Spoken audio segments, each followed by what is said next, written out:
What's going on, everybody? Drive time back at it again. So I gotta ask, please tell me y'all saw the little boy terrorizing his mom and his sisters, throwing rocks at the car. If you don't know what I'm talking about, apparently there's a little boy, never been disciplined in his life. And I'm gonna just say this right off the bat. This is the mom's fault, by the way. And if you could be mad all you want, fight me. This is the mom's fault. But anyway, little boy, apparently never been disciplined in his life, decided to grab a handful of rocks, big rocks, size of apples, stand in front of the car, stare his mama in the face, and just start chucking rocks at the windshield, busting up the windshield. Sisters in the car crying and everything. So, because of that, he gets thrown into a foster care system. Now, all these reports keep saying foster home. He was not in a foster home. And the reason why I said it is because when you say foster home, you think of in a house with a parent who would like adopted you or whatever, like a foster parent. That's not where he went. So then there's foster care facilities where they send kids to wait to be adopted.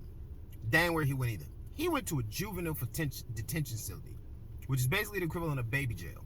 And the reason why I know this is because in the following video that he sent, he was lumped all the way up.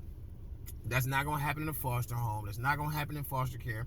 That happens in a juvenile detention facility because when you are removed from your home for neglect, abuse, or behavior issues, that's where you go. I know this because I worked in them as a volunteer for many years. And they have a code amongst those young boys very similar to they do in prison. I used to call them baby jail. Because if you go in there and you disrespected your mom, all the kids who wish they had their mom remind you of what you've been disrespected by not having your mom. That boy probably got beat up by at least 4 different people. Probably jumped once or twice. And that's why he was in there crying the blues about all the stuff missing his mom or whatever. And again, I worked in these places or volunteered in these places. I've seen this play out a bunch of times. He went in there, the youngest ones tried him, then the older ones tried him, then the ones his age tried him, and then any ones older than him tried him. And you can only win so many fights. And he was too soft to be in there in the first place because he looked like he was about to cry when he was throwing the rocks. And he was definitely crying when he was making this little boo-hoo video. Here's why I say this was the woman's fault. Because once all this happened, she started backtracking, talking about how she needs to get him out and something to the effect of her word. She's basically worrying about him, and it's like, consequences. This is what happens.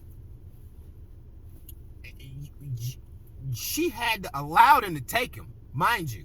They can't just come and snatch your kid up unless it's different in their state. But most states, they can't just come and take them. They gotta ask. Unless they felt like she was abusive or neglected, so where they had to remove him from the home. And again, this would be her fault. But if it was a man in his life, this wouldn't happen. So that's what I'm saying. This is her fault. This was her lack of parenting that caused this. For him to be able to stand there, stare her in the face, contemplate it, and then just start chucking rocks at a car. This means he's tested this line over and over and over again when he was little, and nothing happened. And now that he the same size as her, he ain't afraid of her no more. And ain't nobody else around for him to be afraid of. I've seen this happen too many times. You could argue, oh, it could be different. It's not her fault. And so I say that to say, if you got boys, for one, they need consequences. They need consequences that hurt.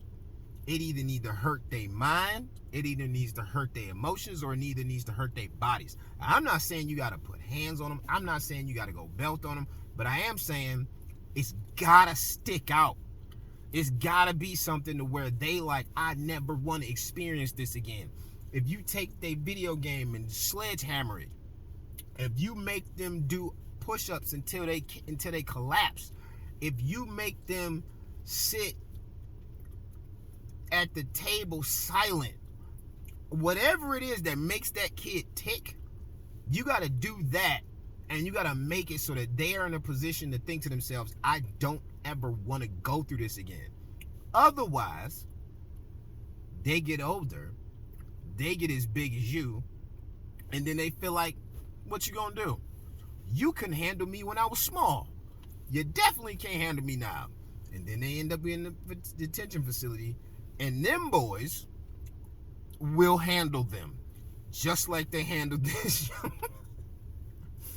Again, sucks for him. Well, no, it don't suck for him. It's great for him. It's character building. He's gonna be amazing because of it, unless he decides to spiral. Sucks for the sisters, because I'm sure they ain't want to see that for their brother. And it's good for the mom. She need to see it too, because it's her fault. So, yeah, you dealing with boys, they need consequences, real ones. Because if you don't, you saw what can happen.